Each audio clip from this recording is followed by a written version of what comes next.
വമ്പൻ ബിസിനസ്സാണ് മോളിവുഡിൽ 2026 പകുതിയായപ്പോൾ തന്നെ നടന്നിരിക്കുന്നത്.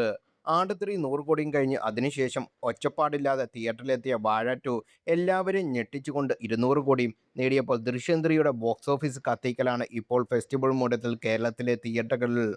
വമ്പൻ മാസ് ആക്ഷൻ ചിത്രങ്ങൾ അല്ലാതിരുന്നിട്ട് കൂടി മേൽപ്പറഞ്ഞ ചിത്രങ്ങൾക്കെല്ലാം വലിയ വിജയം കിട്ടുമ്പോൾ ആരാധകർ ഏറെ പ്രതീക്ഷയോടെ കാത്തിരുന്ന രണ്ട് ചിത്രങ്ങളാണ് പൃഥ്വിരാജ് നായകനാകുന്ന ഖലീഫയും ദുൽഖർ സൽമാൻ നായകനായി ഒരുങ്ങുന്ന അയാൻ ഗെയിമും. ചിത്രങ്ങളുമായി ബന്ധപ്പെട്ട കാര്യമായ അപ്ഡേറ്റുകളൊന്നും ഇതുവരെ പുറത്തിറങ്ങിയിട്ടില്ലെങ്കിലും വലിയ ആവേശത്തിലാണ് സിനിമാ പ്രേമികൾ ഇരു ചിത്രങ്ങളെ ഇതിനോടകം സൃഷ്ടിച്ചിരിക്കുന്നത്.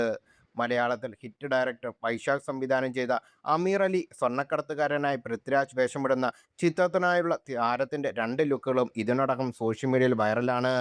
ക്ലീൻ ഷേവ് ലുക്കിൽ വമ്പൻ ഫിസിക്കൽ താരം ഷൂട്ടിനായി പ്രത്യക്ഷപ്പെട്ടതു മുതൽ ചിത്രത്തിനാണ് ഹൈപ്പ് വർദ്ധിച്ചിരുന്നു.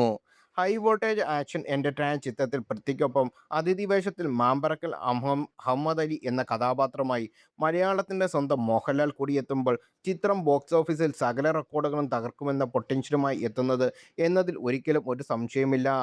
സ്ഥിരീകരിച്ചില്ലെങ്കിലും ചിത്രത്തിൽ ടൊവിനോ തോമസും പ്രധാന വേഷത്തിൽ എത്തുന്ന റിപ്പോർട്ടുകളുണ്ടായിരുന്നു. മറുവശത്ത് ഇന്ദവാട്ടി മിസ്സേ ആകാതെ എന്ന ഉറച്ചുകൊണ്ട് ഓഗസ്റ്റ് 20 റിലീസ് ഡേറ്റ് ഇതിനോടകം ലോക്ക് ചെയ്തിരിക്കുകയാണ് അയാൻ ഗെയിമിലൂടെ ദുൽഖർ സൽമാൻ. RDX എന്ന ചിത്രത്തിലൂടെ ശ്രദ്ധിക്കപ്പെട്ട നിയാസ് ഹിദായത്ത് സംവിധാനം ചെയ്യുന്ന ഒരു പക്ക ആക്ഷൻ എൻ്റർടൈനർ ആയിരിക്കും ചിത്രം. 2023 പുറത്തിറങ്ങിയ കിങ് ഓഫ് കൊത്തയിലൂടെ നേരിട്ട പരാജയത്തിന് പലിശയടക്കം കടം വീട്ടാനുള്ള അയാൻ ഗെയിമിലൂടെ വീണ്ടും മലയാളത്തിലേക്കുള്ള ദുൽഖറിൻ്റെ വരവെന്ന് ഏറെക്കുറെ ഉറപ്പായിരിക്കുകയാണ്. തെലുങ്കിലും തമിഴിലും സജീവമായ ദുൽഖറിൻ്റെ മലയാളത്തിലേക്കുള്ള തിരിച്ചുവരവ് എന്ന രീതിയിൽ തന്നെ ചിത്രം ഇതിനോടകം വലിയ രീതിയിൽ ചർച്ചയായിരിക്കുകയാണ്.